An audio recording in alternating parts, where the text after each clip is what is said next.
Ready or not, summer is coming, and Wayfair's Memorial Day clearance is on now. Right now through May 25th, get up to 70% off everything home at Wayfair. Plus, score amazing doorbuster deals all sale long and surprise flash deals on Memorial Day. We're talking thousands of products at every style and budget. Now is the time to save big on must-haves for your patio, backyard, and beyond. These savings won't last, so don't wait. Shop Wayfair's Memorial Day clearance now through May 25th. Wayfair, every style, every home. Your home for the best sports radio for your afternoon drive is right here. This is Jake Scott and Ben Anderson on 97.5, the KSL Sports Zone. Jacob Ed, 97.5, the KSL Sports Zone. I want to remind you about our friends at Sound Sleep Medical. Get a free sleep screening and consultation with Scotty G and the coach. Broadcast live from Sound Sleep tomorrow. Visit Sound Sleep Medical with 6 convenient locations across Utah and start sleeping better every day. Time to talk some NBA, draft, playoffs, everything under the sun in the association. He covers the NBA for SB Nation. He's Ricky O'Donnell with us here on Jake and Ben. Hi, Ricky. How are you? How's it going, guys? Thanks for having me. We're doing terrific. I guess as you watched the lottery and you saw the top 4 unfold with Chicago, Memphis, the Jazz, and the Washington Wizards landing those top 4 picks, what were your initial reactions? My first thought was that the tankers got rewarded this time around, and that hasn't been happening a lot lately. Last year, the Mavs jumped up from 10-1. I think the Spurs jumped up from 8-2. Then the year before that, the Hawks won the lottery from the 10th position. So the NBA made a big deal about tanking. They're rushing through lottery reform, but for this last go-around under the current system, the Wizards and Jazz got it done. So I think that both those teams desperately needed a bit of lottery luck, and I think especially for the Jazz, they're going to be set up pretty well now. Like, they executed this rebuild plan at a pretty high level when you look at the combination of having established players like Jaren Jackson, Lauri Markkanen, and some rising young players like Keontae George and Ace Bailey, and now they get a chance to land a blue chip final piece to this before they start to push the plan forward. So the Jazz needed to get lucky, and they sure did. So having your most recent mock draft in front of me, and I would encourage all our listeners to check it out, you have Dybantsa, Peterson, Boozer, 1, 2, 3. How set in stone do you think that is? I wouldn't really say it's set in stone. That is my best guess right now. But, who knows what these teams are going to prefer. Like the Jazz, of course, have Carlos Boozer in their front office. I happen to think Cam Boozer is the best player in the draft. It seems like he's unlikely to go 1 or 2, but you never know. It just takes one team to decide that he's the guy they want to take. So that's my best guess for right now, but I'm not sure if that's how it'll play out. Ricky, you're doing this, and this is not an accusation, but I see this a lot across the NBA draft. And in fact, I'm almost positive wherever Cam Boozer gets drafted, 2, 3, 4, the team is going to come out and say, we had him number 1 on our board, and I'm going to believe him. I think a lot of people have Cam Boozer number 1 on the board. Why do so many people value him so highly? Yeah, he just wins. I mean, in high school, he won 4 state championships. In Florida, 3 EYBL championships on the Nike AAU tour.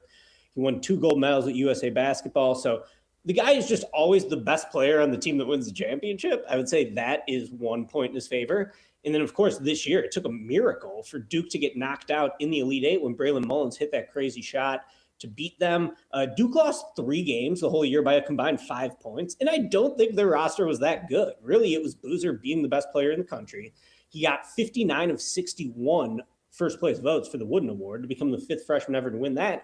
And who was the second best player was Yaxel Lendeborg in college basketball. And he's 5 years older than Boozer. So to be so good and so young and influence winning like that, that's to me what makes Boozer the best player.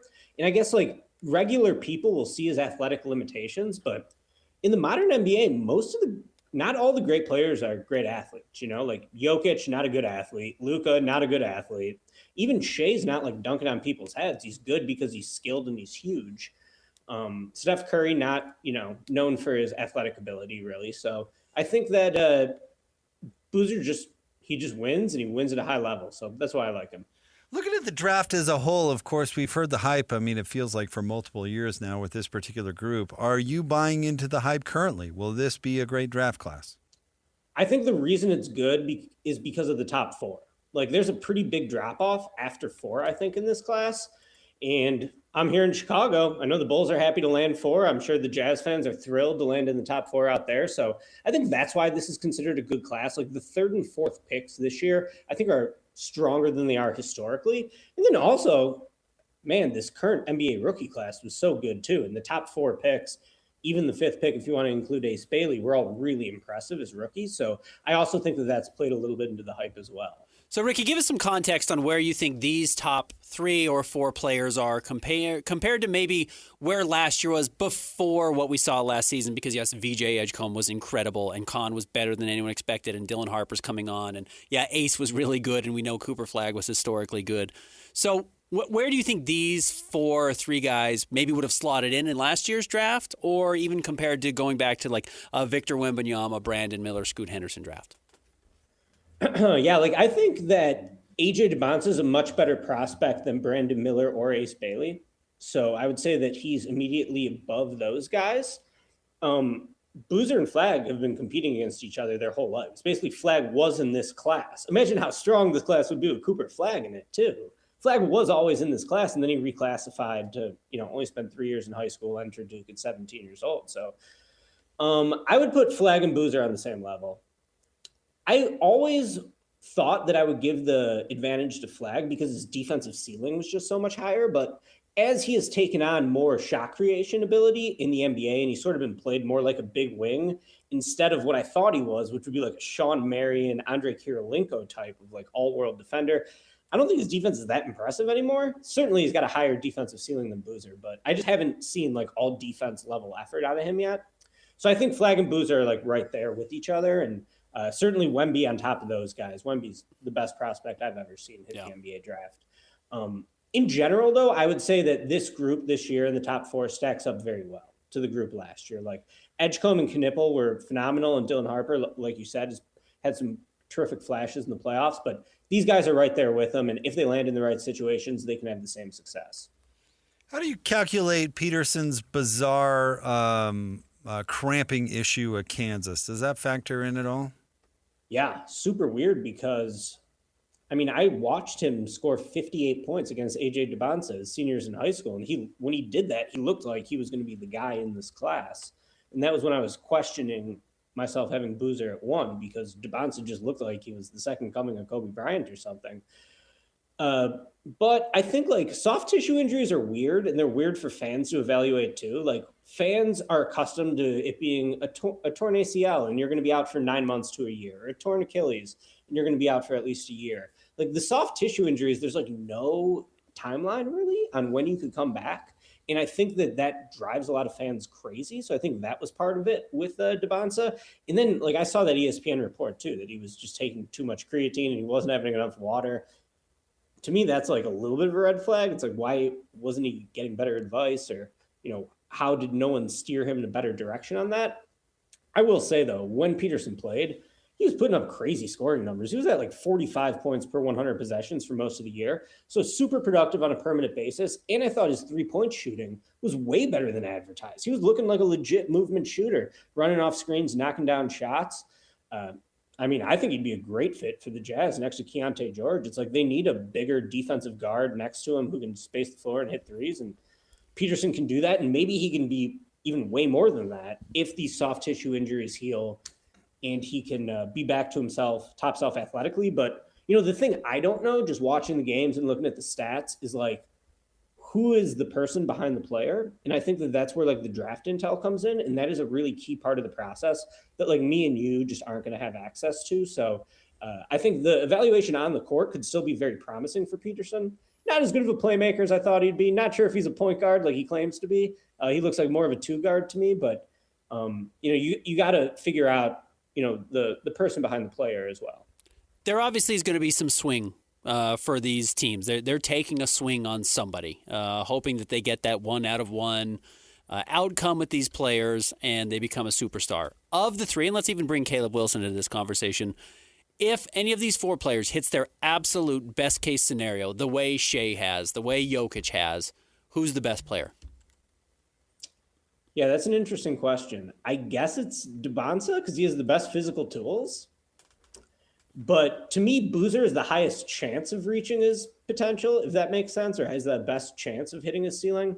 But probably Dybantsa. I mean, Dybantsa's measurements today were crazy. Yeah. He's got like serious weight on him and a 42-inch vertical when you're that heavy with a 7-foot wingspan. So, yeah, Dybantsa's tools are absolutely sick. And I think that if he can hit his peak outcome, he could be scary.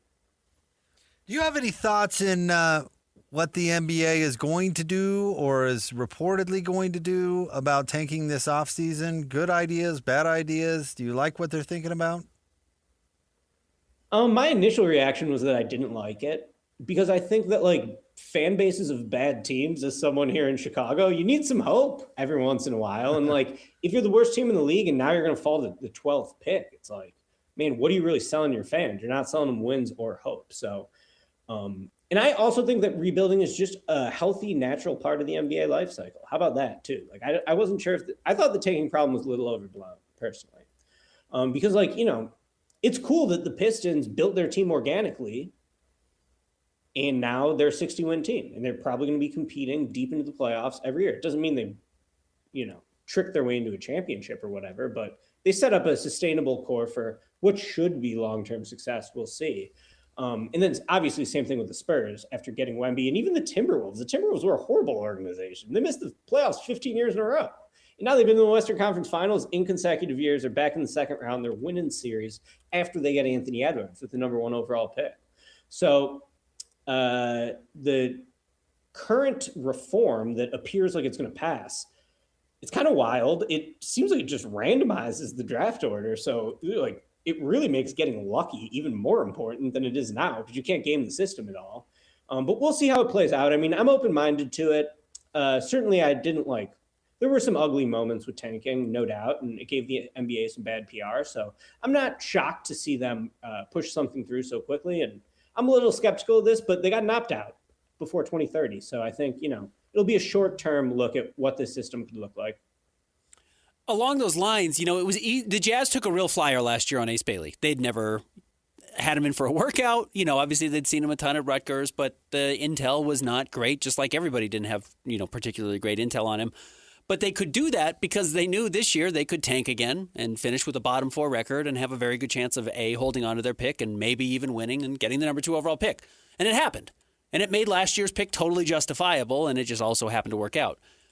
You can't do that anymore. So how do you think it changes, A, the value of draft picks, and B, kind of how teams are going to approach it?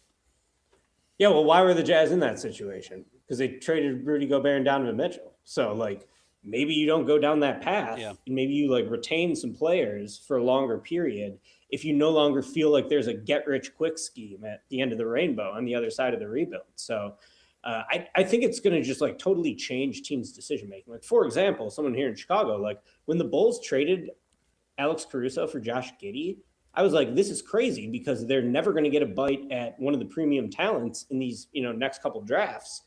Instead, they'd be like a higher floor team without a very high ceiling, essentially. And it feels like the NBA now wants to incentivize that. And they want you to just like, hey, build a team that's not a civic embarrassment and build a team that is competitive at least. And maybe you could get lucky. Maybe you could get your future star that way. It sort of seems like that's what the NBA is trying to incentivize. So I have an open mind to seeing how it could work, but yeah, I would be worried. Like if you're a bad team, you could be bad for a long time. Of course, like look at the Kings. The Kings have been bad forever, even though they're always in the lottery. So it can happen with bad management and bad ownership, even in this system. Is Oklahoma City beatable? I think Wemby could get them, maybe. I would pick the Thunder in that series, but Wemby's just insane. So I think that there's a chance. The Spurs played him so well in the regular season. They seem to match up physically with them very well. I would pick the Thunder, but, you know, no Jalen Williams. It's not going to be a cakewalk, and I think Wemby's got it in him to, you know, pull a special moment out so early in his career at age 22. So I wouldn't feel confident in picking the Thunder, but I would still take them in that potential Western Conference Finals matchup. Looking at what's happened so far in the playoffs, and really we can look over the last couple of years, the Celtics win a title, and obviously we know what happened last year with Jason Tatum, but they trade off all their pieces, get under the tax aprons, and then turn it on late, and you think, oh, this is a team that could get maybe to the finals again. What a crazy year. And they get ousted by a pretty mediocre 76ers team, and everyone realizes, like, oh, yeah, they were way better when they had Kristaps Porzingis and Drew Holiday and all these kind of proven players.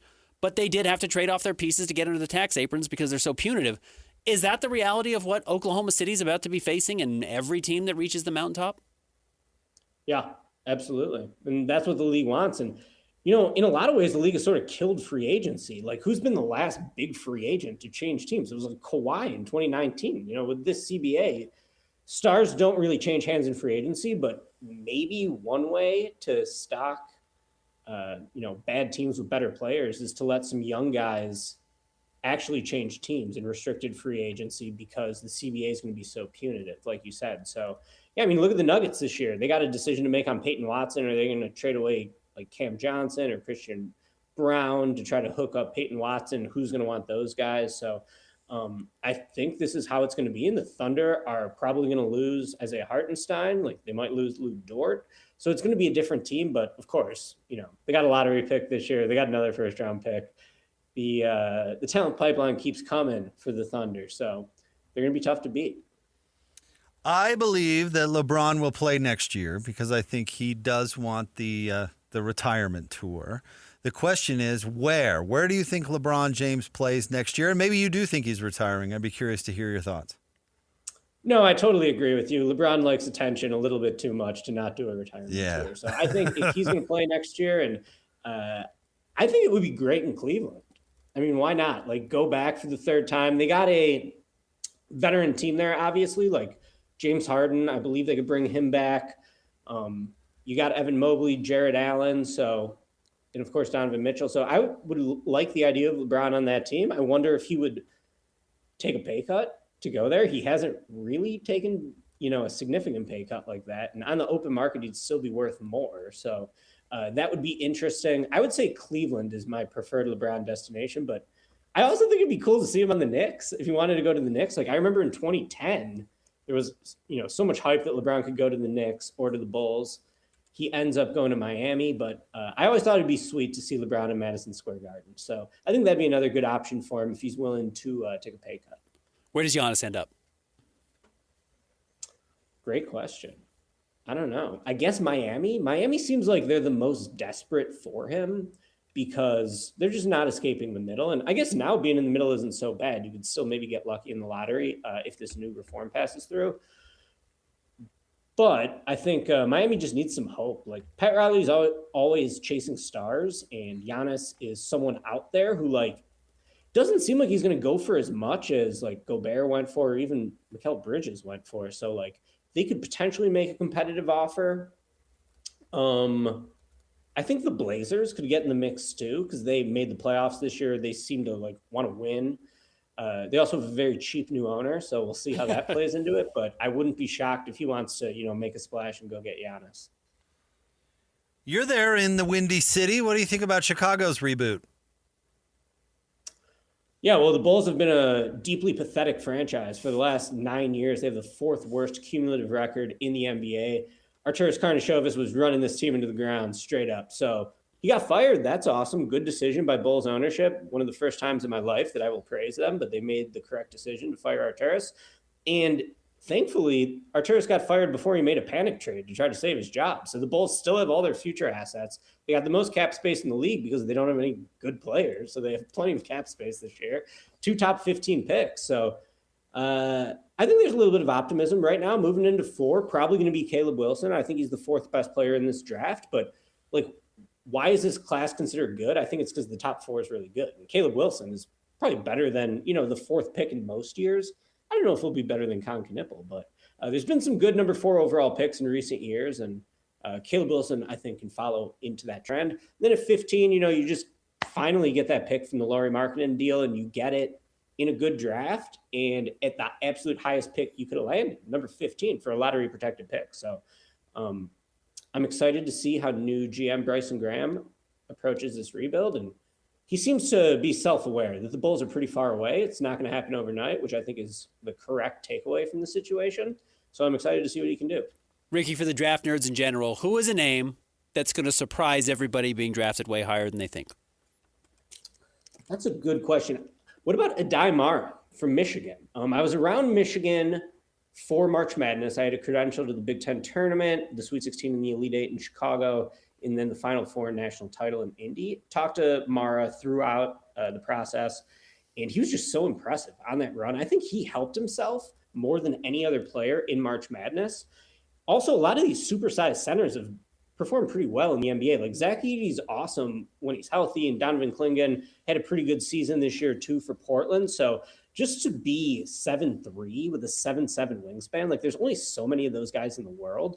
Mara should be good in drop coverage defensively, and then he's a special outlet passer and a pretty capable scorer when he gets the ball inside. I was also impressed by the fact that he got a lot better as a free throw shooter over the course of the year. His numbers on the season look bad, but he was straight up trash at free throws for most of the season and then really turned it on late. So I'd like to see that improvement.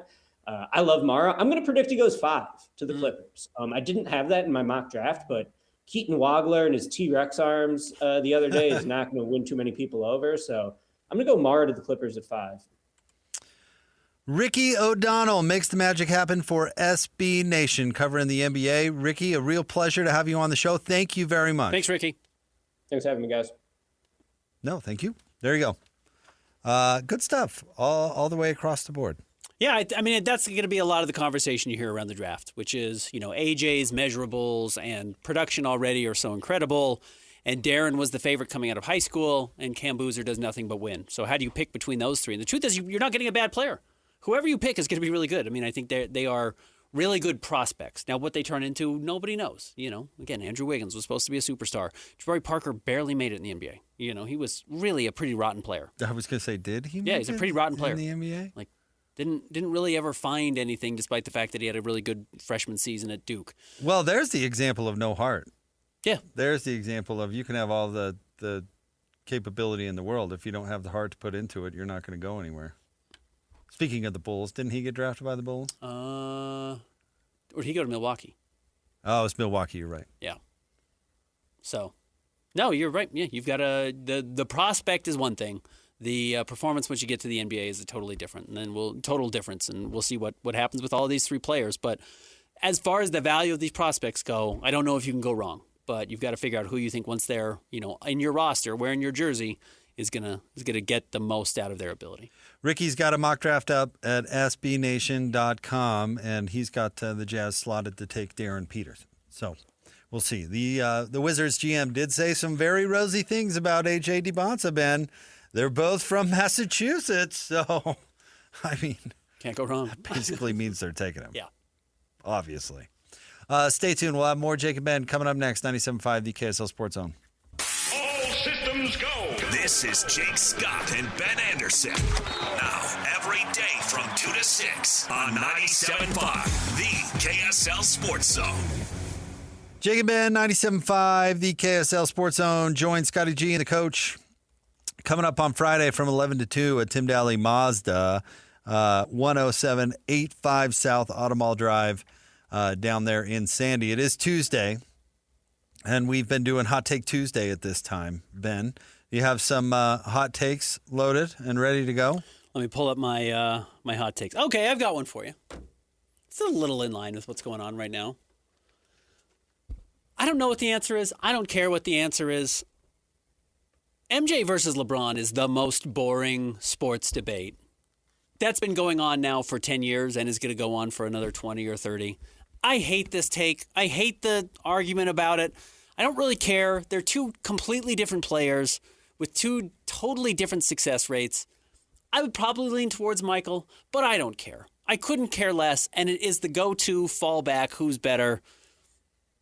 Get rid of the debate. I'm over it, and it's just going to continue to come up, and I'm sure everyone's tired of it in that sense. Not the hottest of takes, but I don't need to hear it ever again for the rest of my life. And it's going to be a big conversation for the next 3 years because LeBron is going to enter his final season.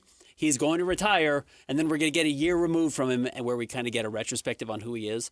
So I'm just mentally trying to prepare myself for how common this conversation is going to be. And I already hate it because it's already been going on for too long. And it's not even a conversation.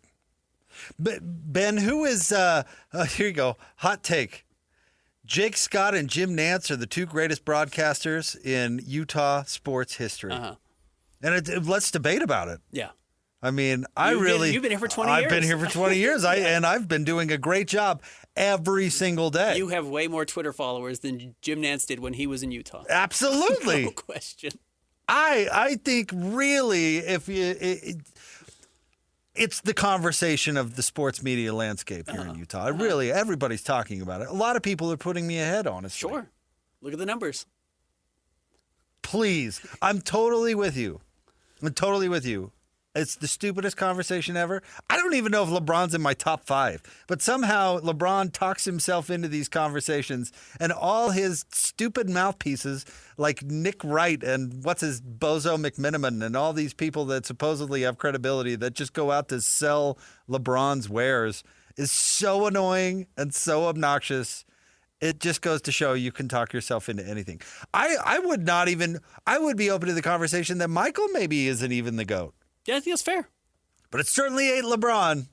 LeBron has had the most decorated career of all time. He's maybe the most versatile player I've ever seen. Certainly the most versatile player I've ever seen. I was not alive for a lot of players. I've never seen Wilt Chamberlain play a live basketball game or Bill Russell. Kareem, I was 3 years old, I think, when he retired. So, yeah, don't ask me about that. But, yeah, I just hate the debate. LeBron might be. I don't know. I don't care. I don't care, honestly. His career, no one's going to match it. There's never going to be another one like his. There's also never going to be another one like Michael's. So I hate the debate. My hot take is I don't want to hear it anymore, and I just know we're going to be inundated with it for the next several years, and I wish it was over. All right, Christian, any hot takes over there? Mine's not sports, so if you have a sports one, let's hear yours, and then I'll go last. No, go ahead. Okay, well, this one might be a super unpopular opinion, and I think it might be a generational thing. I think you guys are going to roast me for it. Okay. But I'm super, super out on getting cards for people. Like on birthdays, Mother's Day. I think it's a waste of money. I think it's a waste of time. I think there are certain scenarios where it's understandable. Like if you, for example, you send your mom flowers or something, or you send something and you can't be there to give the gift in person. Okay, attach a card to it, sentimental, whatever. But like if you are, your wife's birthday or whatever, and you get her a gift, why do you need to get her a card too? That you're just going to write down something that you can tell her in person anyways. She's going to open it, smile, and then throw it right away.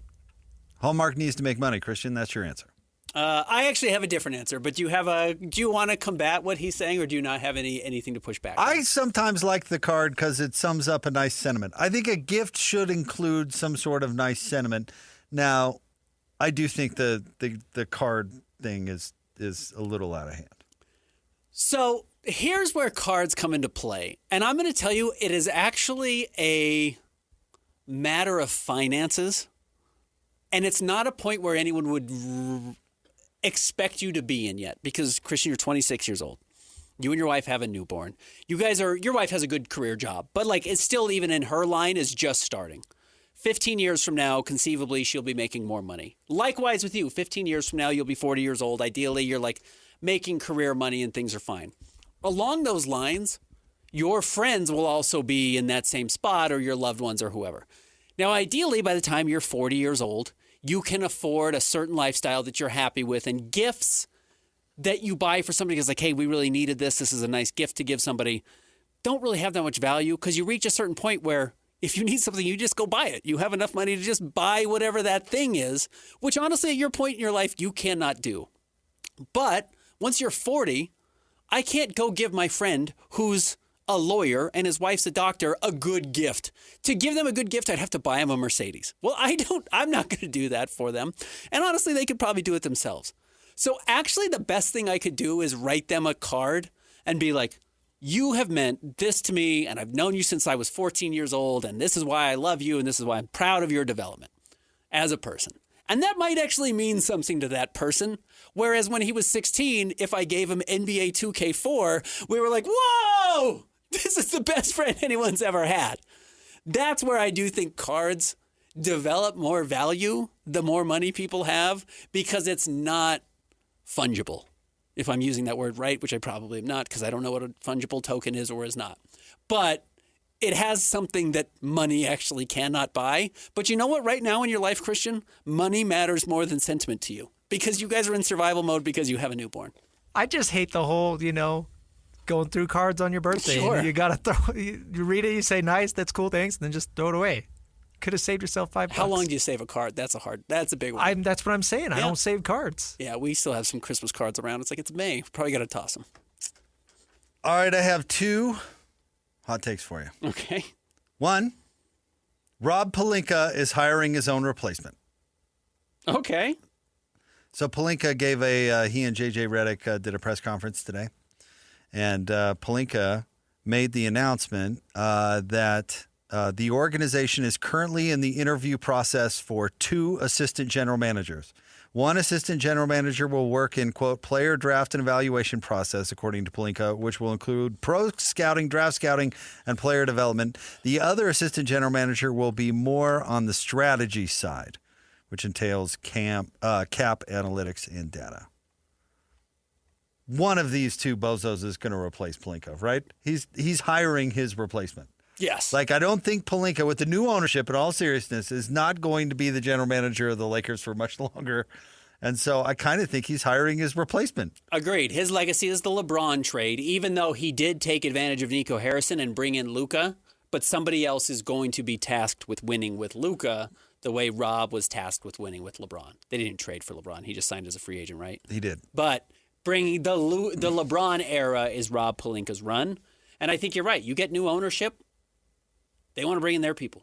And yes, Rob Pelinka bringing in his advisor or whatever he thinks he's doing is the Doc Rivers Milwaukee Bucks situation.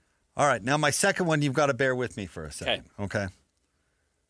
I have found Ben's new crush. Okay. All right. Now, here's where be patient because you are happily married to a woman who does not have the tendencies that sometimes you crush on. I'm talking about your Taylor Frankie Paul crush. Psycho. A little bit on the crazy side. And little is a nice word of you, but just get rid of the word little. And you were smart enough to not marry into that vein of attraction. But you might catch me looking. Right. Okay. So you ready? Uh-huh. A woman who went viral for stabbing a Brazilian hairdresser for giving her a bad haircut was arrested in the UK last year after allegedly taking her clothes off in a bar and assaulting police. I'm intrigued. Look, this is your woman. Let's careful. Oh, yeah. Look, he says. Yeah, this isn't from the bar. Okay, she's Somebody clothed. different. Oh, no. This is her being... This is her being arrested. This is not her being, with detained. in full dress. Mostly full. Footage of the horror moment, I can't pronounce her name, took out a kitchen knife from her handbag and plunged it into A kitchen knife in her handbag. Eduardo Ferrari's back. So she left with intent. In Sao Paulo after complaining he had ruined her fringe and went viral last week. And then, of course, she was arrested for the bar incident, too. So I was just wondering if maybe this is your new crush because this is pretty unhinged behavior. The son, I don't think Taylor Frankie Paul stabbed her hairdresser. She hit her kid with a chair. She didn't stab her kid. She hit her kid with a chair. What's worse, hitting your kid with a chair or stabbing? Now, your... my mom's a hairdresser. Yeah. Was a hairdresser. I gotta see both really bad, but I gotta go with stabbing the hairdresser. I don't know, man. Hitting your kid with a chair is pretty insane. Well, I did it like, well, I don't know. We're splitting hairs here, but stabbing somebody has got to be the next level, right? It's neither great, but yes, this woman is intriguing.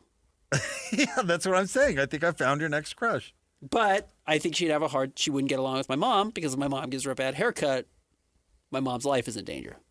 Yeah, that's not good. Yeah, that's not good. Not good at all. But also, if I bring her into the house, my kid's life is in danger. She might throw a chair at him. Oh, no. There's like a still frame of her with her hand cocked, like the psycho position, about to come down on the guy. Yeah, on Ferrari. Yikes. A kitchen knife? Didn't look that big, but I don't think it's a Michael Myers butcher knife. No. It's like a paring knife or something. But regardless, it's a stabbing. And pretty extreme because you didn't like your haircut. And one thing I have learned is it's just hair. Whatever, it's just hair. No, I think that what makes this particularly crazy is the reaction to the offense. Completely unequal. But then again, I have no idea why Taylor Frankie Paul was throwing a chair. Throw a chair? She was fighting with my guy Dakota. So the kid had nothing to do with it. No. Nor could they ever deserve it. Does that matter? Yeah, I don't know. You could deserve, I guess. If you gave someone a really bad haircut, you could deserve it. Getting stabbed? Depends on how bad the haircut is. Oh, it's a pretty decent sized knife. I'd call it like a 3-inch blade. Maybe 4. Yeah, it's like a paring knife. This is your gal. I'm intrigued. I know. That's what I'm saying. I found your new crush. That's not even a hot take. I'm sorry. All right, stay tuned. We've got Audio Vault next. Jacob Ben, 97.5, the KSL Sports Zone. No crazy soundbite slips past these guys. I came here for the same reason people go to the zoo. This is another edition of the Audio Vault with Jake and Ben. On 97.5, the KSL Sports Zone. Jacob Ben, 97.5, the KSL Sports Zone. Let's give away a player. Ben, caller number 12 right now, 801-575-ZONE. We're going to assign you a golfer in the upcoming PGA Championship. We'll sign out all the top 25 players in the world, and then one listener will get the rest of the field. If your golfer wins the PGA Championship, you will win a Copper Rock logo golf bag plus a $100 gift card brought to you by Copper Rock, where the pros play. It's time for the Audio Vault, the best sound of the day. Christian has selected today's, and I haven't heard it, but Christian said I was going to like it, so I am eager. This is Colin Cowherd, the radio host, giving his take on the Wizards. Go ahead. And AJ Dybantsa. Go ahead.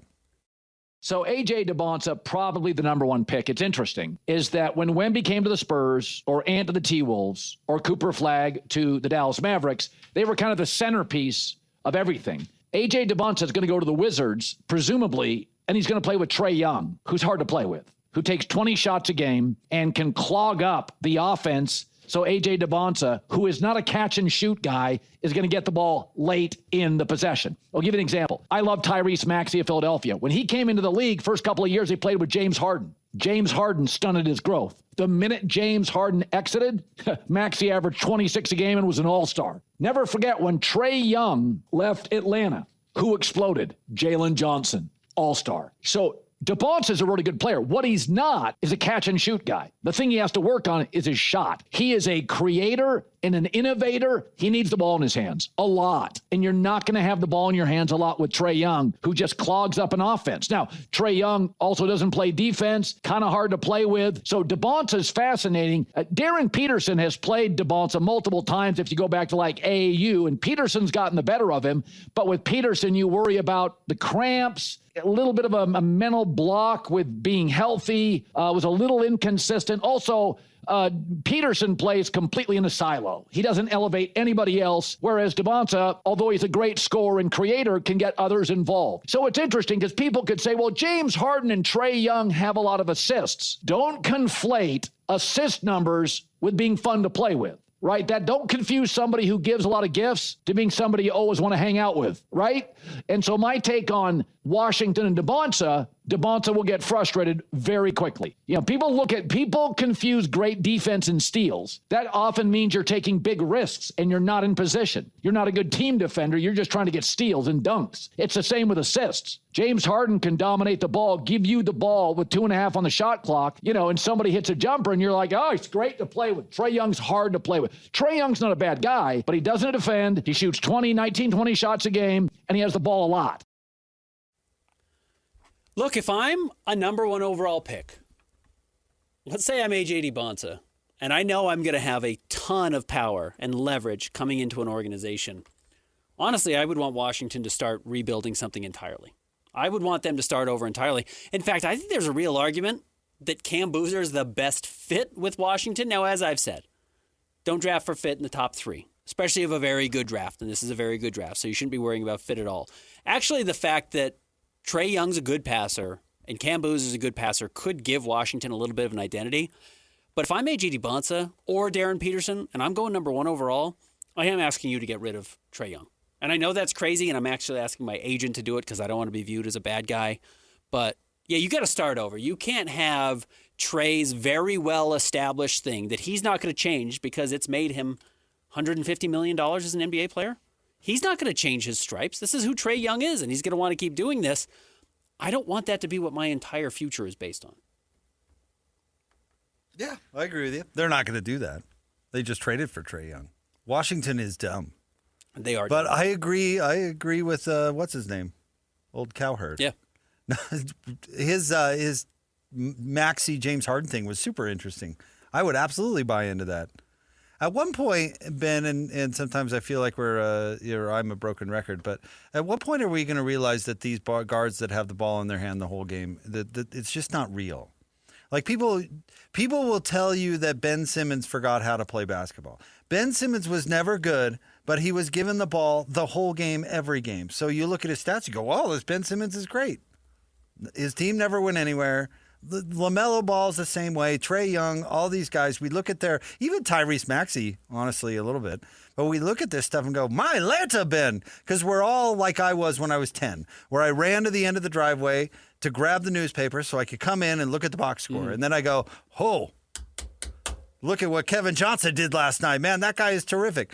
We all do it, and the stats don't mean what they used to. And it doesn't necessarily mean wins or win shares or whatever other complicated stat you want to get to.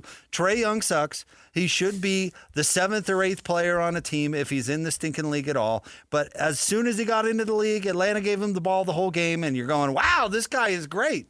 Is he? And then all of a sudden he's eclipsing out other players. So where I will agree with you is if I'm AJ Dybantsa, heck no, I don't want to play with that guy. I don't know if I step in and the first thing I do is demand them to trade the guy they just traded for. Seems a little bold, but I totally agree with the premise. Yeah, if I'm AJ Dybantsa, I don't want to stand there and watch Trae Young play basketball, or Anthony Davis for that matter.